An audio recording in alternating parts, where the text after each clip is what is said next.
welcome to another episode of Patio Pondering Podcast. Today I have another one of my Twitter friends on, Delaney Howell from northeast of Des Moines, outside Baxter, Iowa.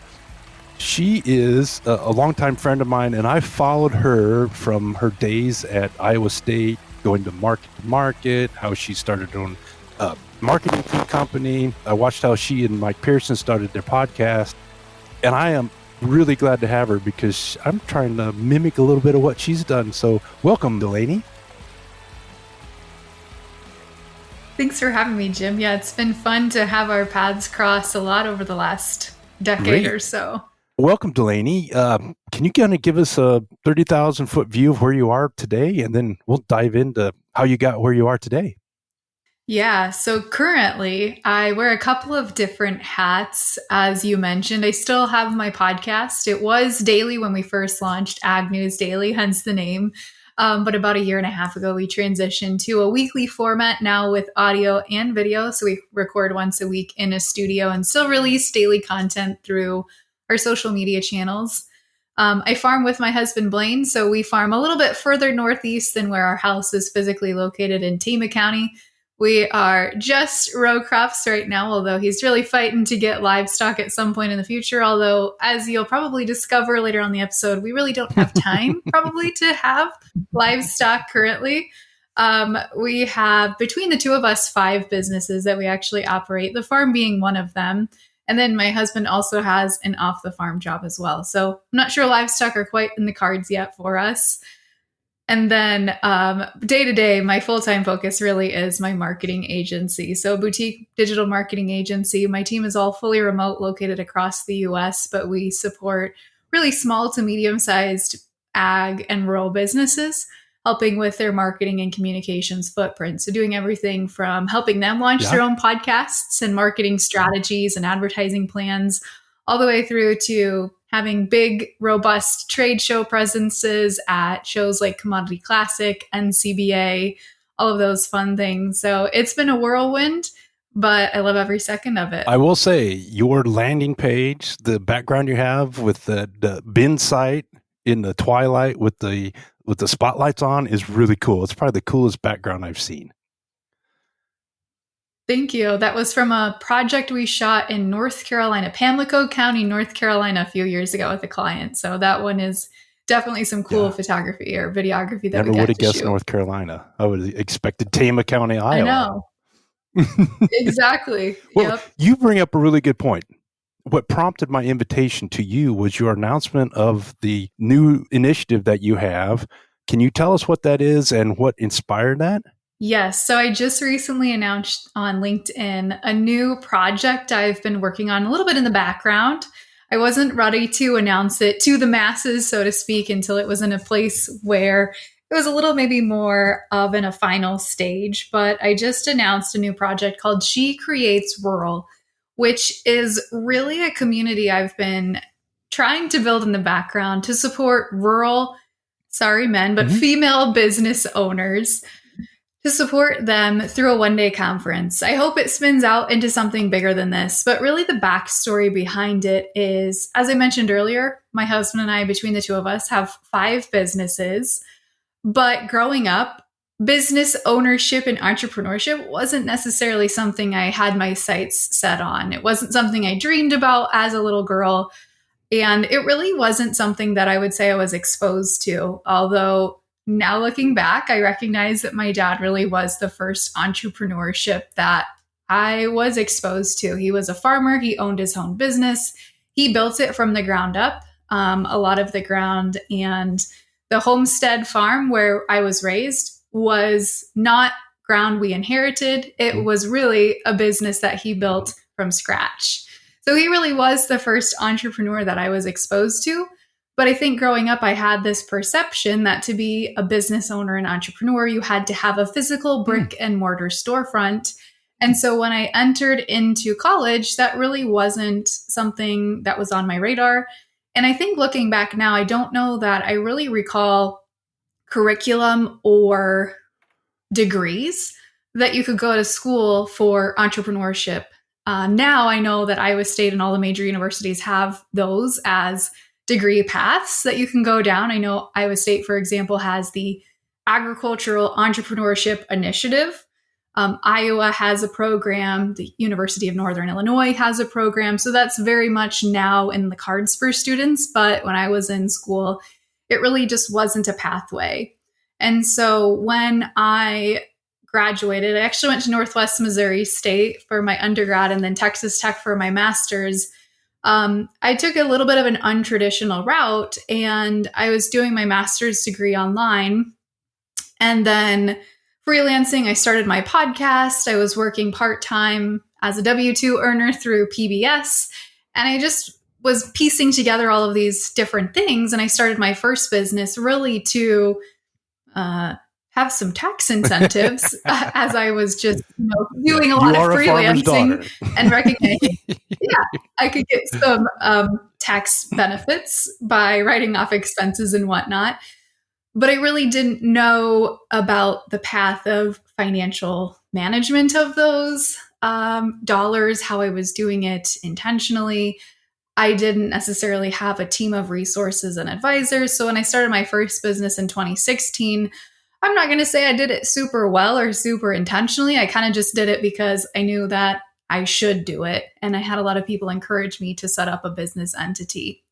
So then fast forward to a couple of years ago when I left my corporate job to pursue business ownership full time and launch my boutique marketing agency really intentionally. That go around, I would say I was really focused on building that team of advisors. I knew that there were people who could help you with entrepreneurship, business ownership, not just from a business service provider perspective, getting a good attorney, a good accountant, a good financial advisor, but also fellow business owners. Having that network of peers that I could go to ask questions who are maybe further along in their business journey. I've got quite a few mentors, I would say now, who I go to from time to time and ask questions on. Even having a business coach was just something I never considered previously. And so as I was doing this the second time around, I also started to notice there were just a lot of resources that being a rural business owner, I didn't know existed. I know about the Small Business Association. I know about all of these organizations, but I don't know that they always do a great job of promoting themselves to business owners. And even just in setting up this conference, I've had so many coffee connections with people. And there have been all these new programs I'm still now getting exposed to of, holy cow, I didn't know this resource existed. But really, I think what clicked the light bulb moment for me was I was having a conversation with a friend and colleague, maybe about a little over a year ago. And she's a couple years behind me in her business ownership, works or lives in a rural town in Nebraska. And she called me, and she calls from time to time. And I've always felt it's important to help support other women and business owners, just as so many people have poured into me. I want to make sure I give back to others. And as we were having that conversation, I don't even remember what the topic was about now. She said at the end of the call, Delaney, I think you should have a masterclass for other women to help with these types of conversations. And at the time I was like, well, I'm not really sure a masterclass is exactly the right format, but I really felt like what she said had legs. And I'm a big ideas person. I probably have 100 new ideas a day. Maybe 2 of them are good. So I was like, okay, I got to sit with this idea for a little bit. And it just kind of started to take root in the back of my brain. And I didn't want to just go full speed ahead, because people that know me know I'm a 0 to 100 personality. Once I latch onto an idea or something, I just kind of push forward without maybe giving it a lot of time and energy to think through the how and the what and the why.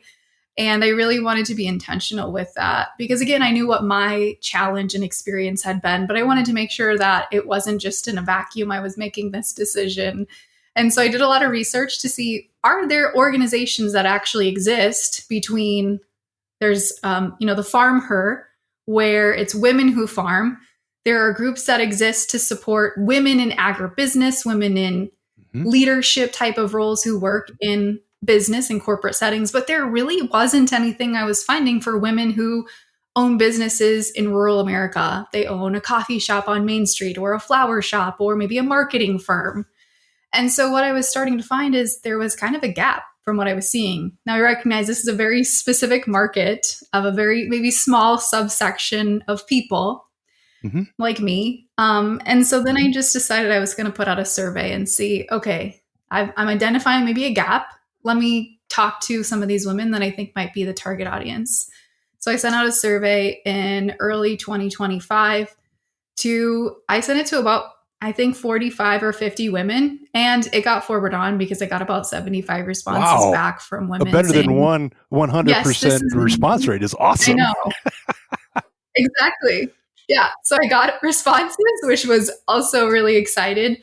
I got great feedback on what types of topics they were eager and hungry for.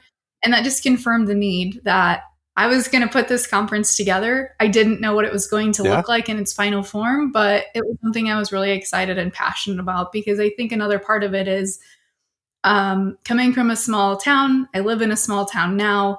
A lot of them have been depleted in resources and energy. And I see a way to build our small communities is through the people. So if we can invest in the business owners and the people that are going back to small communities, yes, infrastructure, education, schools, all of those things are important as well. But it's really about the people that live there. So if we can provide resources and training for the people that live there, I see that as being a way to lift up our rural economies as well. So that's my story. It was a lot, but as you were going through that, I've got a page of notes here because there's so many things going through my head. But the one thing that I've focused on, I've mentioned several times in my interviews, there's transition generations. I view my generation as a transition between the old views on gender and race to where we are today. The generation before my daughter, so I think you would be kind of right there, is the transition between, oh, you're a woman in ag and, oh, you're a person in ag. So I think you've lived a transition. But as you've been talking about what you want to do with your conference, you've lived that how-to manual. You got out of school, you started your own business, you figured out how to ask people, you figured out to get an advisory board. How are you going to encapsulate a decade or more of your experience into a one-day conference? Well, it's been really hard to squeeze it all into one day because there's just so many topics and ideas that I have. I think most importantly, I want people to walk away with really tactical information that they can start to implement in their business that day, because I think we go to a lot of conferences and the energy in the room at conferences is, very high and very powerful. And then you leave and you're like, okay, what did I learn? What came out of that? So making sure that everything you hear and see and listen from that day, you walk away with and can actually be able to execute and implement in your business is one, really important. And then two, making sure we have a lot of dedicated time for networking. I know that seems maybe surface level, but I think it's really intentional and important that you have a lot of time to just engage with fellow business owners, fellow service providers, those people that are in the room, because we've been really intentional on the partners that we've built around the conference and making sure that the partners that are in the room really are small business focused and rural focused.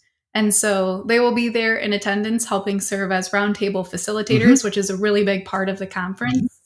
And then making sure that the business owners that are in the room have that dedicated time to network and ask questions. And just, I think that's such a big part of it, is being able to ask questions and get your questions answered or get solves for things that maybe you've been struggling with as a business owner. You want to have those small hurdles to asking questions instead of the, oh God, I can't talk to Delaney. She knows everything.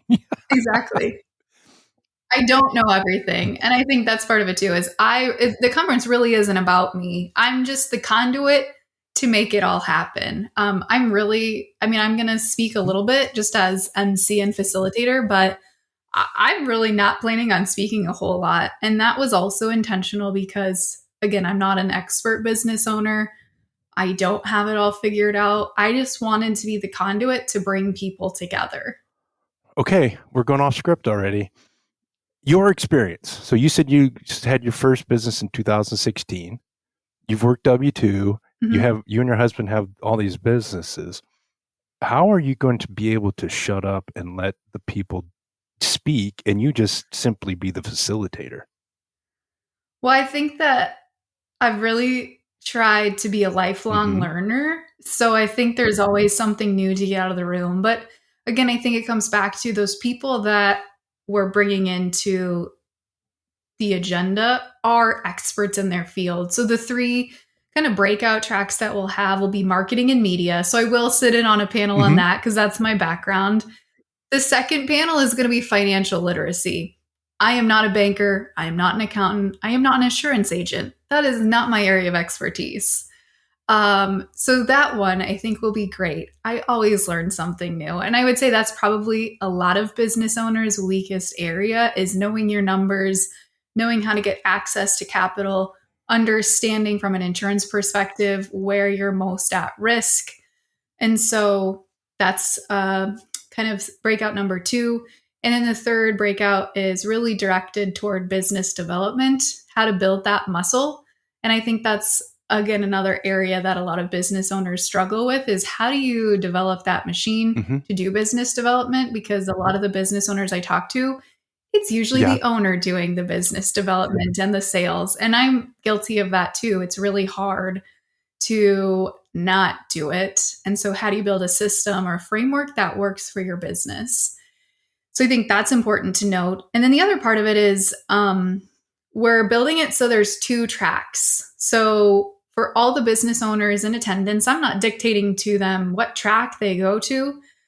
But for all of those three sessions that we just talked about, having a track that's really geared more toward starting business owners. So, maybe you're a year or a couple years into your journey, or you haven't started your business journey yet. Maybe you're still freelancing, side hustling, whatever, and you're just coming to build that confidence of what do I need to do to make the leap. So the information that's in those sessions is going to be vastly different than the information that's in the sessions geared toward business owners who are scaling their businesses up or maybe transitioning their businesses to exit the business at some point in the Hmm. near future, sell their business, just like in Yeah. farming, succeed their business on to the next generation. So, two different tracks. I am not an expert in succession planning. I don't know anything about that. I haven't had to really think about that yet, but it is something I know I need to think of being a solo business owner. I think it's something that my employees think about. Like, what if something happens? So, I'm not an expert in that. I don't think it's going to be hard for me to be quiet. I really am excited to learn alongside of the other Well, you've business got it set owners. up so that you can get something out of it because of where you are in your business journey. Exactly.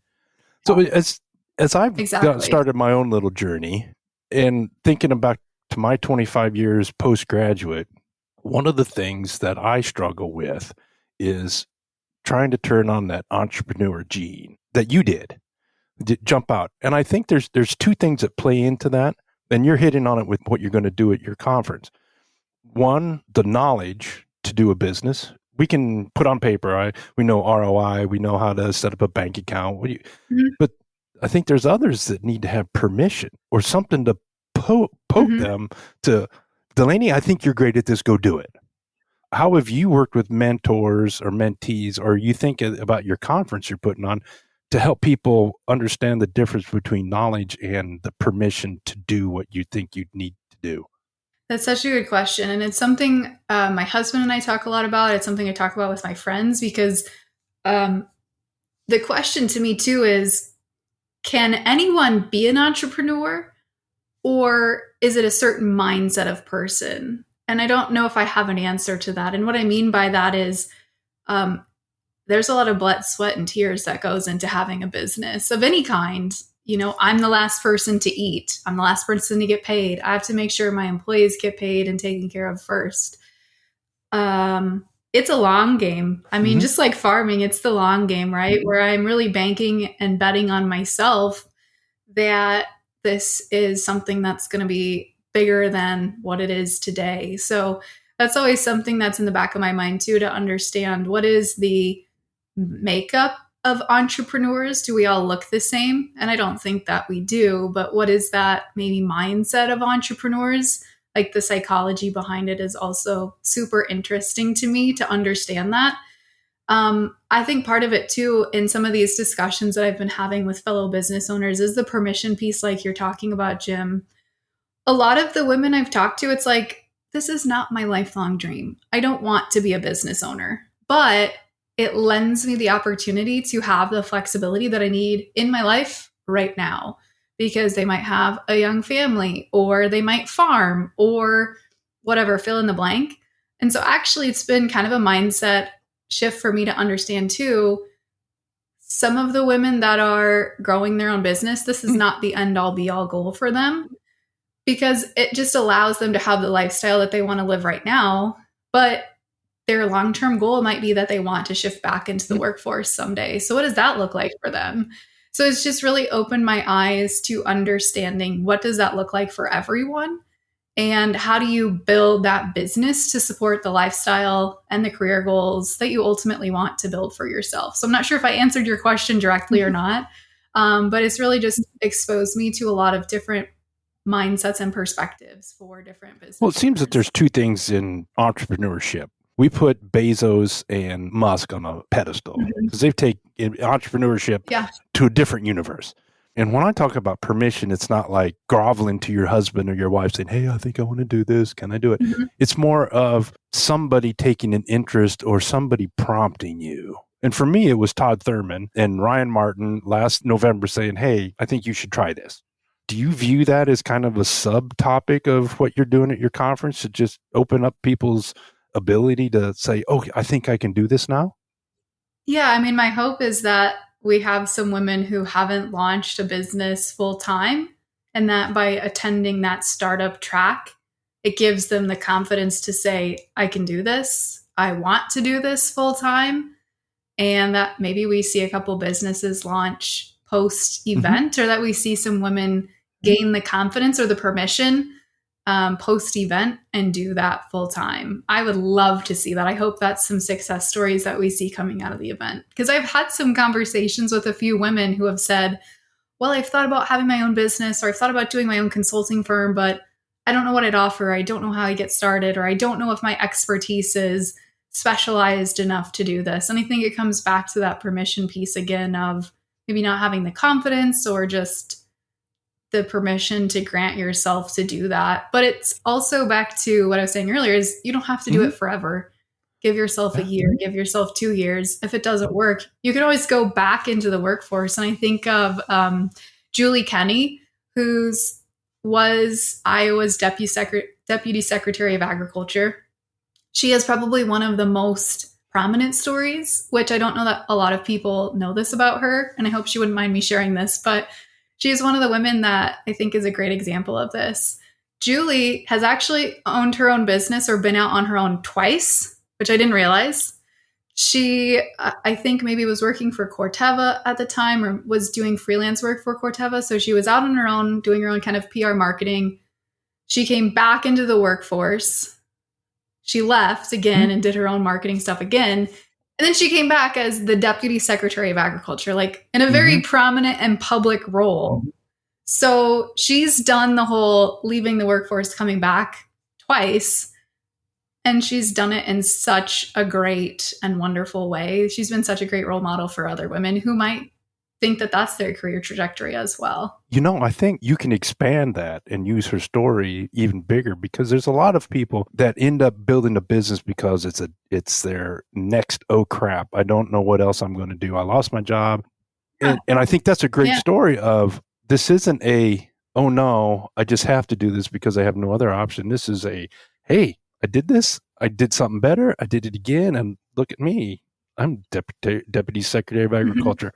I think that's a lot more powerful than assigning a gender to it, which adds to the story.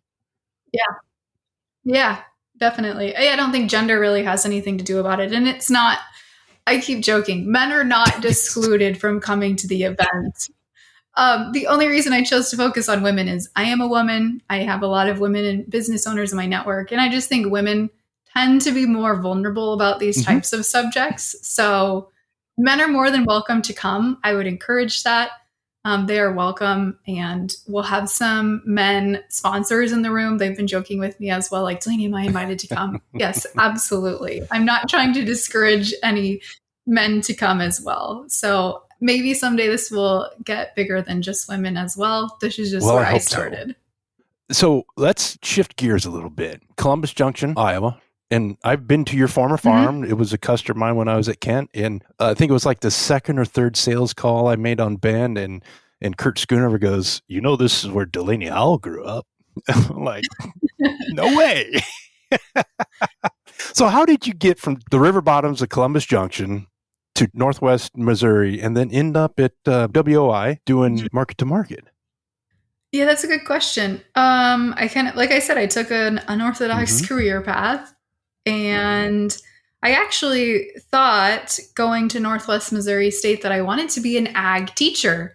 Growing up, I had a wonderful FFA teacher at Columbus Junction.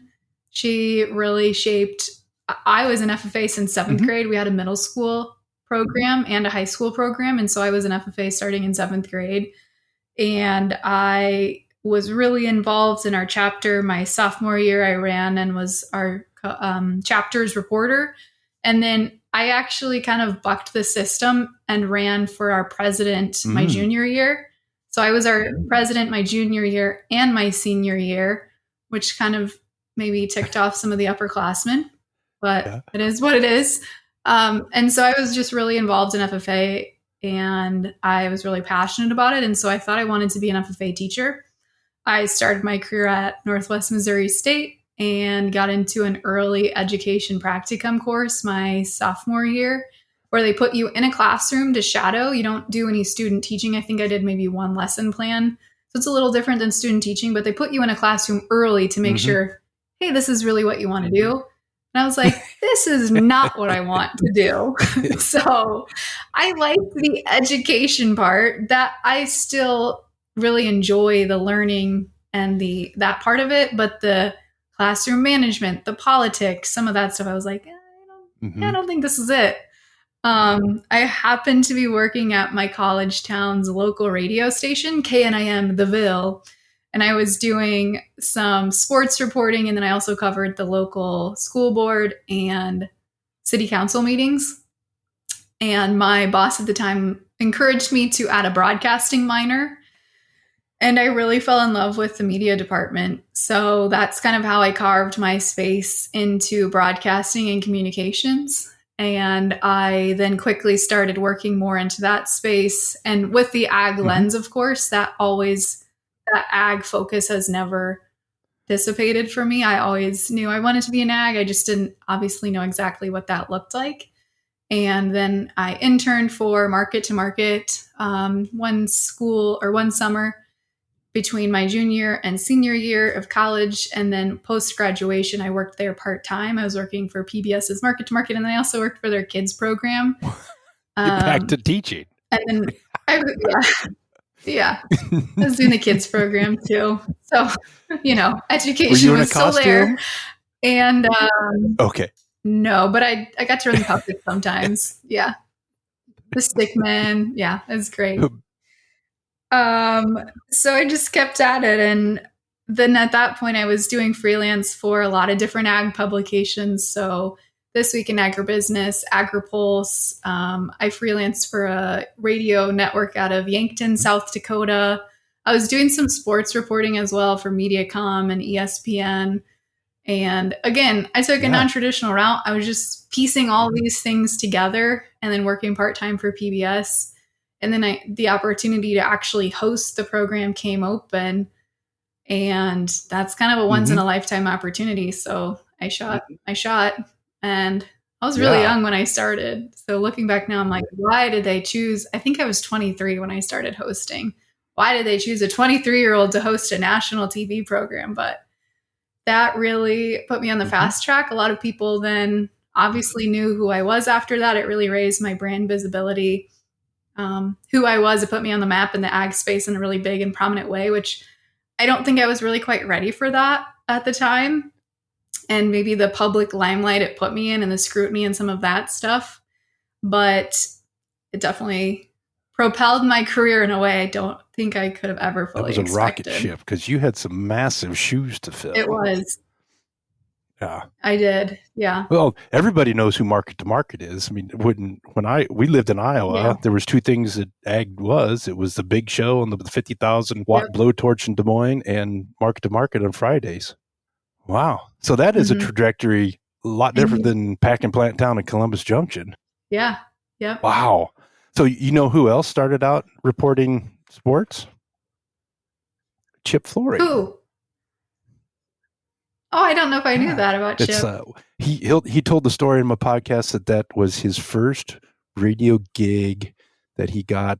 I forget what town it was in, but he did the sports, and I guess the guy that did the sports was fired, and they went to Chip and said, "Do you want to do the sports?" He said, "Yeah." So you and Chip have another commonality between the two of you. I'll have to mention that to him next time I see him. Hey, you never told me. Wow. Your trajectory, and I love that word because it is very visual. And you think about, we talked about trajectory and rockets and him with SpaceX. Mm-hmm. It's visual because Musk. It goes from, Musk. Thank you, Elon Musk. Who can forget Elon? But trajectory, and I could just see your career, and then all of a sudden, Market to Market goes, woo! And I bet you had a whole bunch of oh shit moments when you were on Market to Market or right afterwards, like, oh man, this is a lot of pressure and a lot of people see me. How did you make that next step? Yeah, I don't think I really maybe realized it in the moment. Mm-hmm. I've always been really good at maybe compartmentalizing. I'm not sure if that's the exact right way to phrase it, but just taking things in stride. I like to say this a lot. I outpunch my weight class a lot. And I don't always realize I'm doing it until I look back afterwards. I'm like, oh, I just knocked down a 300-pound guy and I'm, 150. So I think I have a tendency to do that. And that's just always been maybe part of my personality. I think running for FFA president when I was a sophomore going into my junior year, that's a great example of it. Like I just have always been kind of fearless. I'm a 0 to 100 personality. So I just didn't in the moment realize maybe that I was punching above my weight class.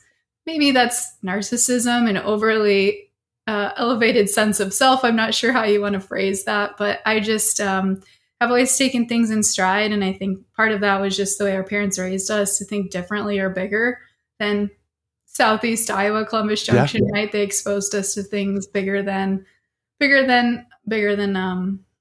that part of the country. We traveled a lot. They really pushed us to get a big education, a formal education. And so I just think looking back now, I didn't really realize maybe what I had. Now looking back, I'm like, oh my gosh, how did I do that?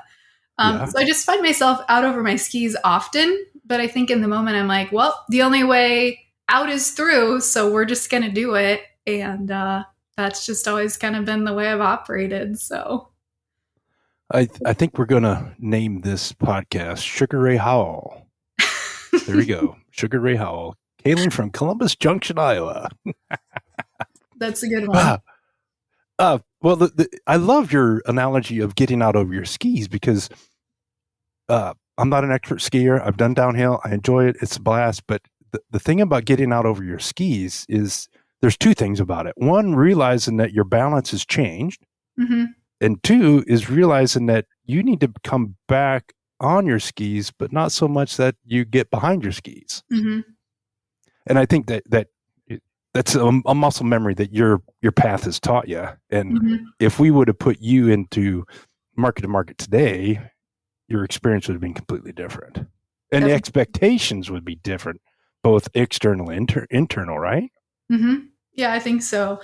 I think this is maybe another good way to just summarize it because Blaine, my husband, we were just dating at the time, but I would get home from Market to Market on Fridays and he would say, what did you talk about on the show? I'd be like, I have no idea. He's like, what do you mean you don't remember? I was like, no. As soon as the show was done, it just was gone from my memory because I think regardless of the industry, especially in a space like that where it's like performance mode or you're on TV or whatever, you have to have that performance mindset. And I don't know what I talked about. As soon as it was over, it was done. I couldn't change it. So it just was wiped clean from my memory. I'm like, I don't know. You're going to have to watch the show tonight. I really don't remember. So, And it wasn't an act. no, it wasn't.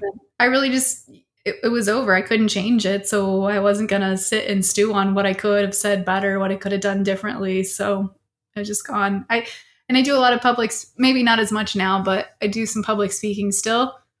Couldn't tell you. I mean, I could rate myself. Like, did I feel like that was an A+ performance, a B performance? I can rate myself based on my confidence or my charisma or my delivery.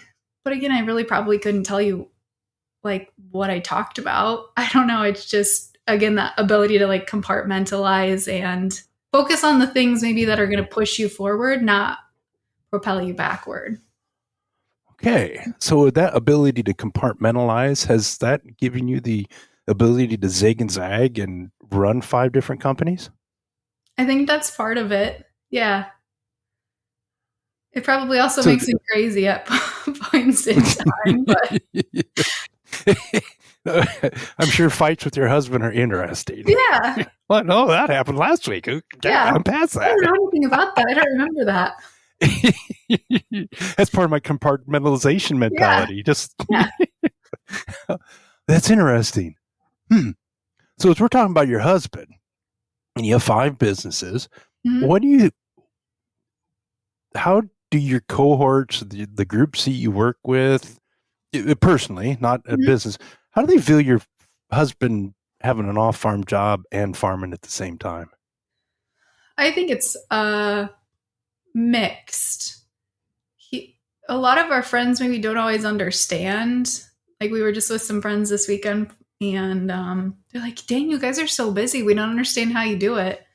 And I don't know, we just do it. We just have decided early on that these were the sacrifices or choices we wanted to make because we see, again, the long game, we're betting on ourselves, or we see hopefully the long-term benefit that it will pay off is short-term suck for a long-term, lifestyle that we wanted to provide. And it's not easy. We have a lot of hard years, especially this year with commodity prices being down, all of our businesses except one tied to agriculture.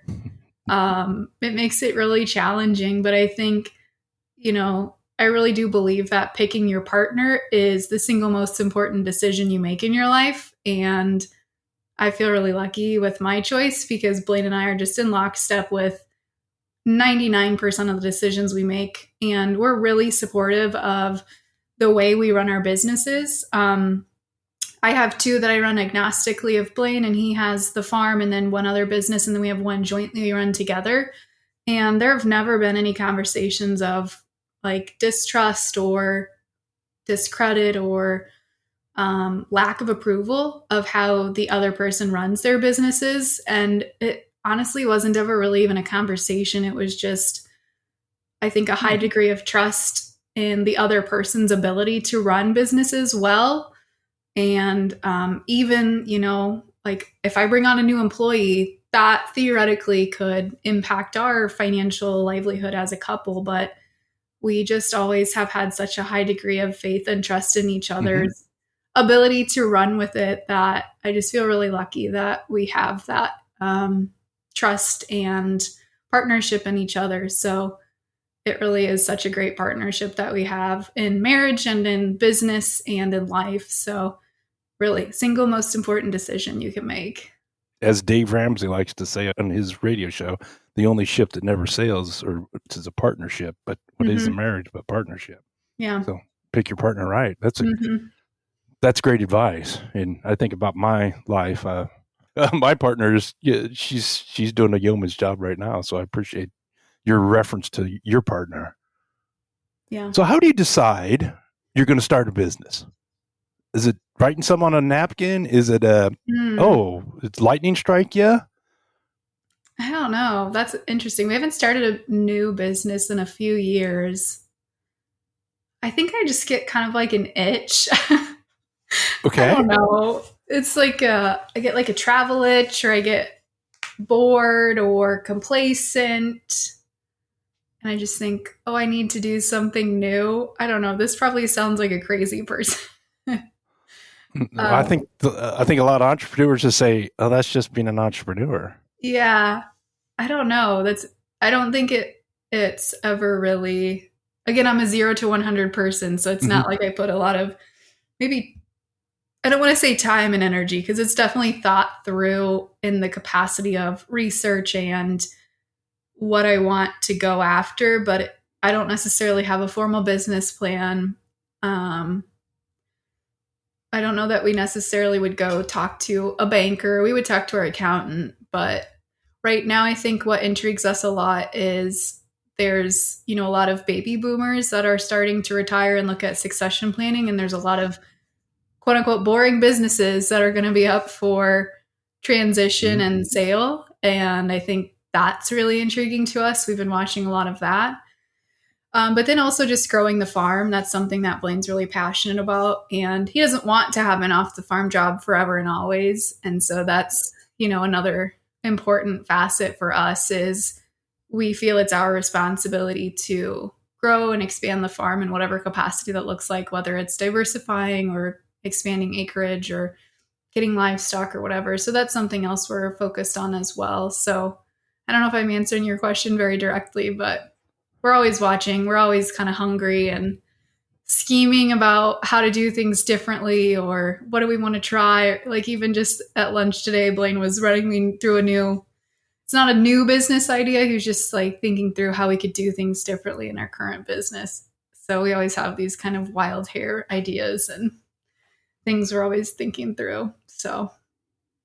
Well, it seems like there's a lot of ideas that get thrown on the wall by entrepreneurs, and sometimes spit wad sticks and other times it doesn't. Yeah, exactly. I'm interested in how you were able to work with Mike Pearson and your partnership and your podcast, because that was one of the first podcasts I subscribed to. I came into the podcast world kicking and screaming, partly because I was Android and only people with iPhones or iPods had it. So, but finally when it wasn't Spotify, it was Stitcher. I think it was on Stitcher. Yeah. So how did that partnership work out, and how did you two get together to do your daily show? Because I'm doing a show a week or 2 shows a week, and I can't imagine doing a show a day.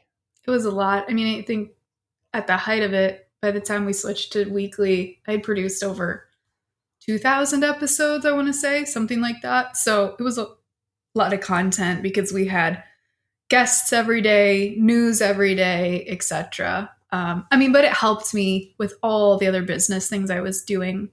I just was really well informed. So if a client ever came to me and asked about X, Y, and Z, I knew about it because I was reading the news and talking about it every day. So how did we get started? Well, when I was interning for Market to Market, Mike was the host at the time. And then obviously we started building a relationship then. And then when I came back after I graduated college, Mike was still hosting, and we just got to know each other really well from that, working on Market to Market and then on other PBS shows. Like we did the fair. PBS always does the Iowa State Fair coverage, and I was a producer for fair coverage week. And so would spend a lot of time with Mike at the fair, and we just got to talking. Mike's also a big ideas guy. He's got 100 new ideas a day. He just doesn't like to execute them. And I was the executor, the doer. Yeah. And I think he recognized that in me. And so we just, had a lot of discussions, and we actually had a different business idea at the time that we didn't end up launching, but had done a lot of research and legwork on before we ended up launching the podcast. But I went to Commodity Classic in March of 2017 and bumped into Rob Sharkey and was picking his brain on a couple of things. And I was sharing this other business model that we'd been working on. He's like, well, why don't you just start a podcast? And I was like, okay, why don't we just start a podcast? And then again, 0 to 100. So the next week we just started a podcast. Yeah.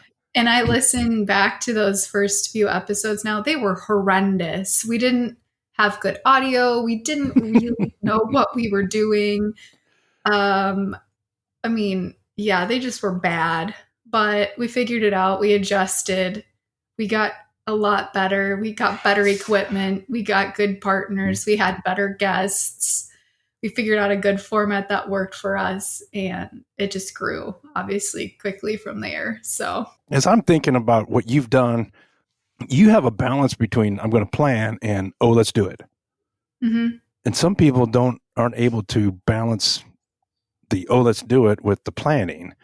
So as you work with mentees, Mm-hmm. you've got the mentees that are more the analytical brain, dare say scientific, where, okay, this and this and this, and I've got to make sure the interaction is right, and I've got to get the right podcast mic, and what's the interface here, as opposed to, oh, I'm just going to get a Blue Parrot mic and let's go.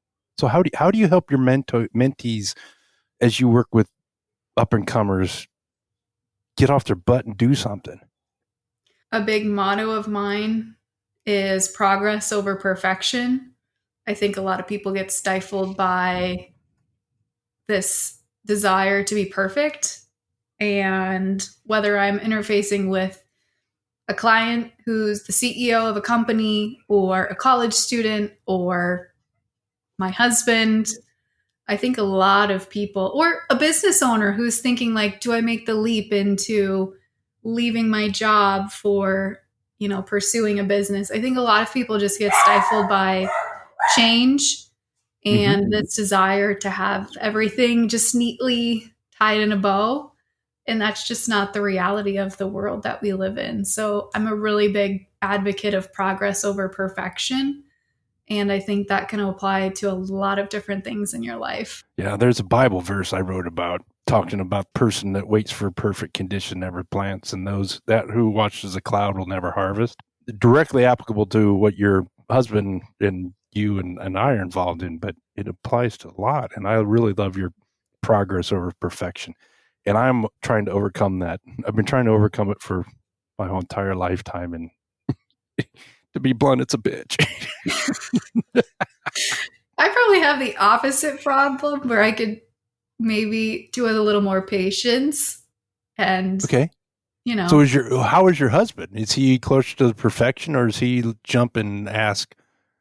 No, he's more of like a thoughtful, analytic. I maybe a little bit more of a balance. I'm definitely like a jump first, ask questions and figure it out later person. I would say he's not that, but he's not maybe fully analytical. So he has to think on things more than I do, for sure. So that's how you're able to fit your puzzle pieces together. Yeah. That makes sense. Sometimes it drives me crazy, but I'm sure I drive him crazy too, where I'm just like, I've already decided on X, Y, and Z. And he's like, wait, I need a second to come along with you on this decision and journey. So he's back on ready, and you already fired, and you haven't aimed yet. Exactly. So we're getting a little bit of the truth. There is some tension in the Howell household.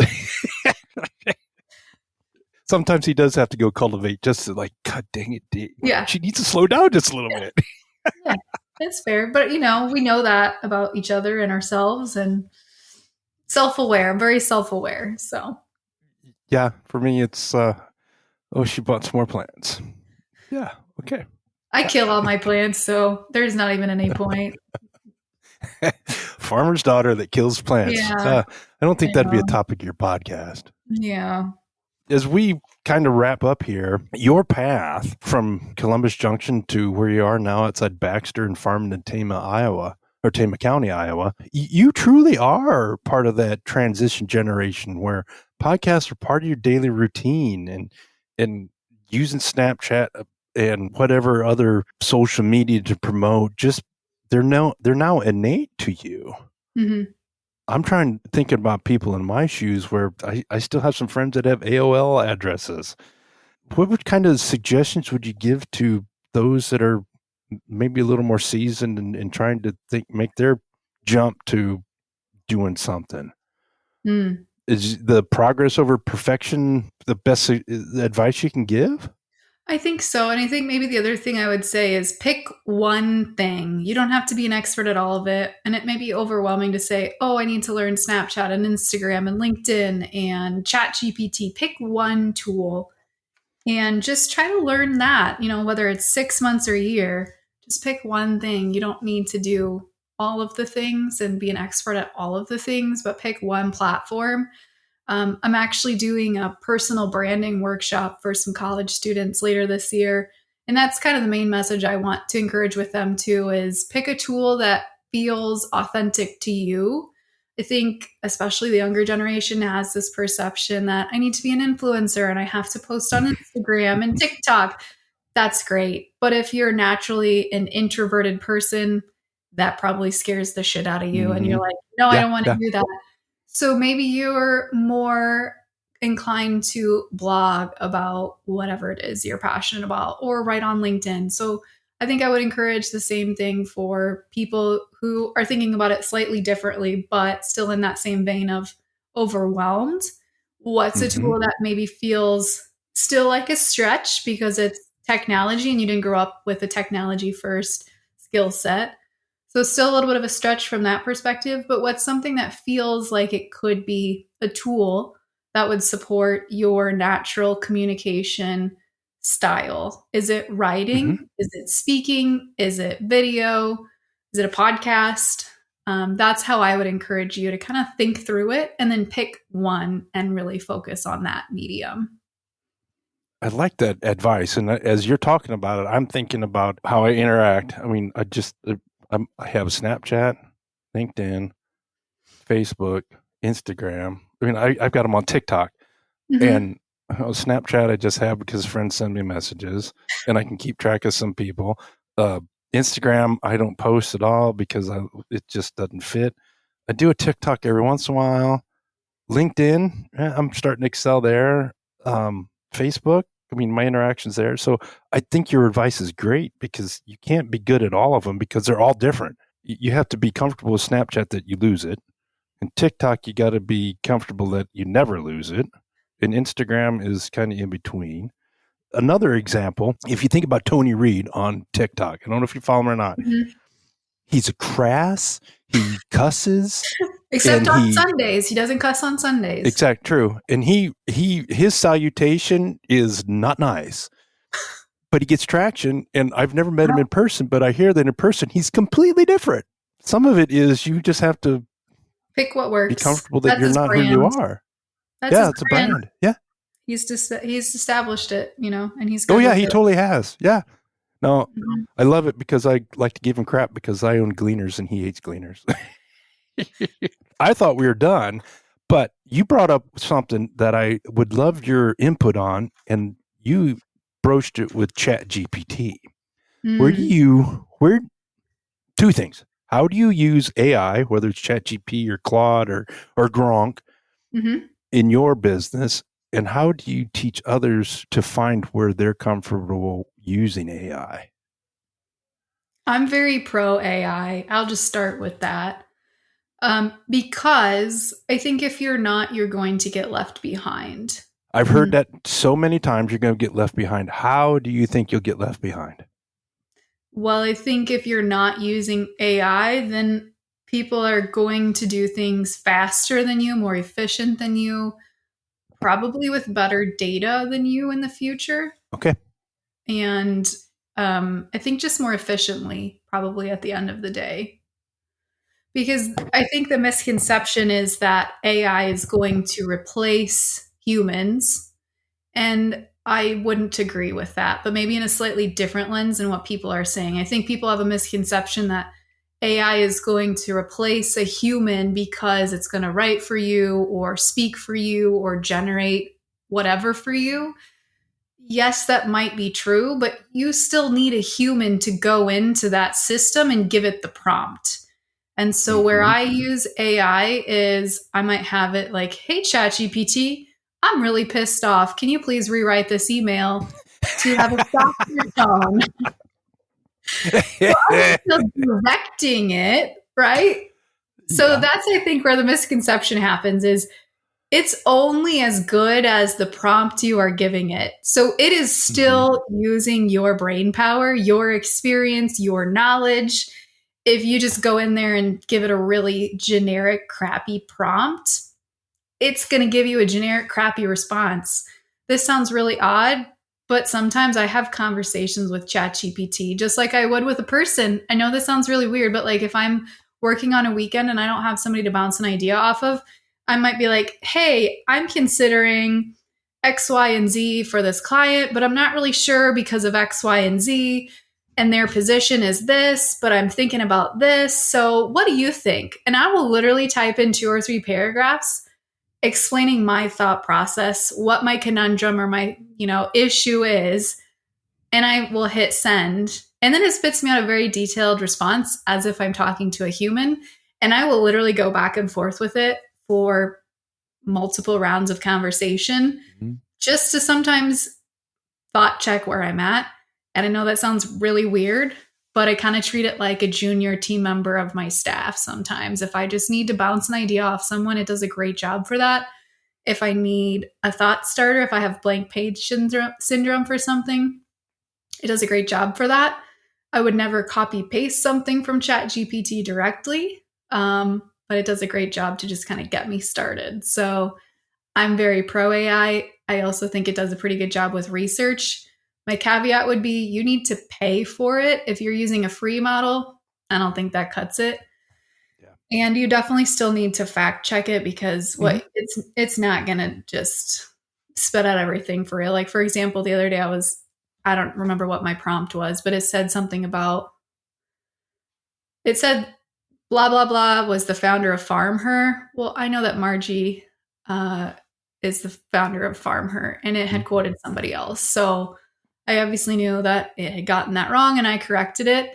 And so I know it doesn't do 100% accuracy. I also train mine to say, hey, that's incorrect. Here's the correct piece of information. So I continuously train it, tell it things that I want it to do differently for me because I'm paying for a model. So the more information that I give it about what I need, what I'm looking for, my cadence and things like that, the better job it does. So it's kind of weird because then I think about like the new Mission Impossible movie. Is AI going to take over our lives? Could it do weird things like that? And then I kind of get sucked into this wormhole, but I just try not to think about that. Well, we're 2 different generations. You're young enough to be my daughter, and I use ChatGPT in much the same way that you do. I miss the voice interaction where you can have the conversation in the ChatGPT 5. Yeah. I loved it in 4 because I would have conversations. So I think it's great what you bring up because it does replace a person, but you and I don't have that person to replace. I share with my non-AI using friends that when I write and I send it to ChatGPT, I view that as no different than Stephen King sending an edit or a rough draft to his editor or publishing house in New York. Yeah. And editor reads it and sends it back. Yeah. You and I don't have the publishing house. We've got ChatGPT. Or even things like menial tasks. I had ChatGPT plan a vacation for me. I will have ChatGPT do like vacations or research where I want to eat or like just everyday tasks for your life. It does it 10 times faster than me Googling or finding a flight or whatever. Like there are practical everyday uses. You don't have to just use it for work as well. Oh, yeah. And I'm using ChatGPT right now to work on some promotional campaigns for the consulting and speaking and also working on promotional campaign to get more farm ground. And it brings up different ideas. And I agree with you. If you're not using it, you're going to be behind. And I don't mean that in a doomsday scenario. No. It just makes you better. Yeah. I think you have to know how to use it is maybe the most important thing. And just giving yourself guardrails on how you use it. Maybe there's your next one-day masterclass. Maybe how I use ChatGPT to make me better. Yeah, I like it. I watch a lot of videos, and on Instagram, I watch a lot of ChatGPT reels of how other people use it, especially from a business perspective. Like if you want to launch a new business, there's a lot of ChatGPT ideas on how to do that. So I'm fighting with my ChatGPT. I call mine Merlin. We're fighting on setting up a podcast tractor, and he says, "Oh, I got this set up." I'm like, "No, you don't." I think well, then we put it in here, and okay, I got it. I agree with you. If you're not using it, you're not going to be behind, but you're going to be slower. Wow, we agree on that. We agree that Mike Pearson's a really good podcaster, and we agree that ChatGPT is a really cool thing. There you go. Mike will pay me $5 when I see him next time. Okay. Tell me. Anyways, so we end my podcast with 5 questions. And if you've listened to them, you got a leg up. If you didn't, we're good. This is going to be cold. So here we go. What is one lesson from ag that you carry with you every single day? Probably grit and determination. That's a great one. Have it. Just have it. Use it. Leverage it. Stay hungry. Yeah, you got to do chores. You got to get stuff planted. Just like get up and go. Yeah. Just do it. If you could have coffee with any historical figure in ag, who would it be?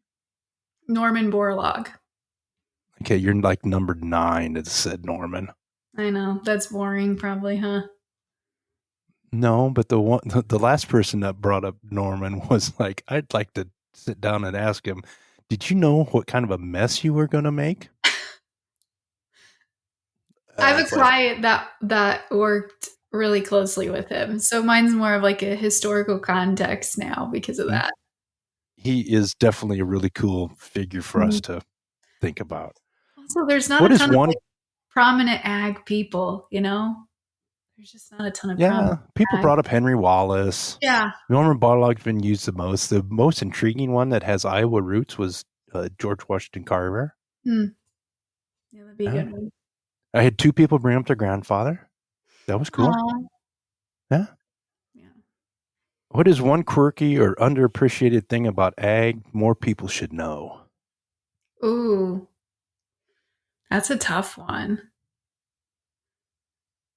I don't know. I just keep going back to the people. The people are quirky, and I feel like we're underappreciated in mainstream media, consumerism, policy. That's where my head goes. Yeah. Ag is not is. That's a good one. The people. What is your favorite ag-related tool, product, or innovation? I don't know. I got to think on that one.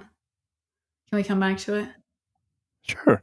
Okay. Sure. I got one more. What is one small change that can make a big impact in ag's future? I thought of a technology, though. I'm going to go back to that question now, if that's okay. Sure.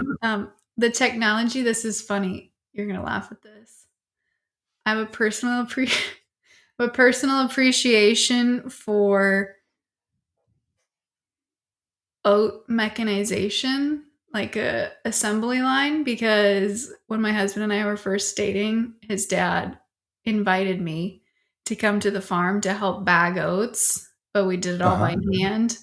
So I was holding the bag underneath the weigh wagon, and then we had to weigh it on the scale to make sure it weighed 48.7 pounds. And then if it didn't, you had to hand scoop out or hand scoop in. And then we had to sew it by hand, and then we had to rack it all on a pallet. Well, now they have like a little assembly line, like a conveyor belt. So I'm very thankful for that, and I will never help with that project again, no matter how much money he pays me. That's always a running joke. So I think we could sum that up is the way that farmers and agriculture is able to mechanize and do processes to make life easier. Yeah, definitely. Yeah. Okay, sorry. The other question, remind me what it was again. A small change to make. Small change, get a big impact. Oh, yeah.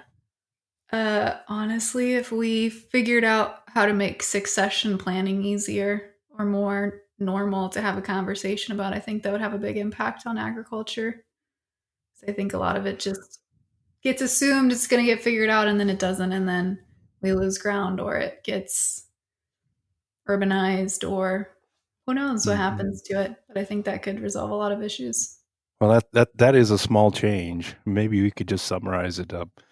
The small change would be openness to talk about succession.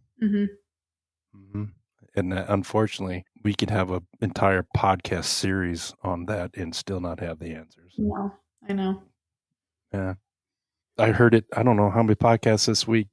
Fair is not fair, and equal's not fair, and fair does not mean equitable, and it's a mess. It totally is. It just succession planning in the ag is massive, and we spend a lot of energy on it. We talk about it, and we're making progress, but it's it's not going to get any easier.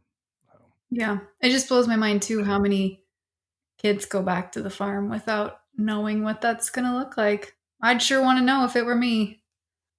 So sidebar, while we're talking about businesses, I've become more inquisitive. Mm-hmm. And partly because of podcasting and partly because of my human interest writing, I ask more questions. And we have we call it the fair folk. We're all people that we've met at the fair. We camp together at the fairs. We call ourselves fair folk. And most of those are non-W-2 earners. And I like to talk with them about their businesses. How do you take care of a customer? How do you handle this? And one of the things that I see is succession planning and bringing relatives into the business. And I'm a big proponent of get out, go spend 2 or 3 years someplace else. Yeah. And then you can come back and we'll find a place for you. Yeah. And I'm watching some of my friends going high school to work. I'm going, oof, it's going to work. It'll work, but could it be better if they went and worked with Delaney for a year or two, worked with me for a year or two and got my stupid ideas and Delaney's stupid ideas, and you brought it back to your business going, hey, I got a great idea that can make us. And I think that also plays into the succession planning. As you mentioned, people come back and they're like, oh, I love farming. And then they're 60 years old and don't know what's going to happen next. I think it's, I don't remember exactly how they phrased it, but it was like at the Van Trump conference this year, basically they phrased it as you already sit in a room full of people that think and look like you. Don't go do more of that, because to accelerate your thought process or to excel differently, you have to sit with people who are different from you. So if you expect change, you can't keep doing the same thing. So I think that kind of ties into that. If you want your farm to operate differently, if you want new ideas on the farm, you can't just go do the same old thing. You have to go outside of that and work for a few years with someone different from you to be able to bring new ideas, because it changes your perspective and your thinking. A lot of rabbit holes that our podcast end up going into. It's crazy. And it's neat when we got these experiences that we can share them. Yeah. Well, Delaney, I love spending time with you. I think back to that time we were in the basement of Vet Center, the old Vet Center, and we're talking about feed and what we're doing at Kent. I love watching you start your businesses and your career. So thank you for spending some time with us today. Yes, thanks for having me, Jim. This was great. Well, to my listeners, thank you for all the likes, the follows, and the shares. As we discovered again, Delaney's ag roots are really what formed her and made her take the path that she did. So we're going to have more discussions. The next interview is going to be with a person that grew up in our area, left the area, and came back and developed her career to explore her ag roots. So thank you, everyone, and we'll see you on the next episode.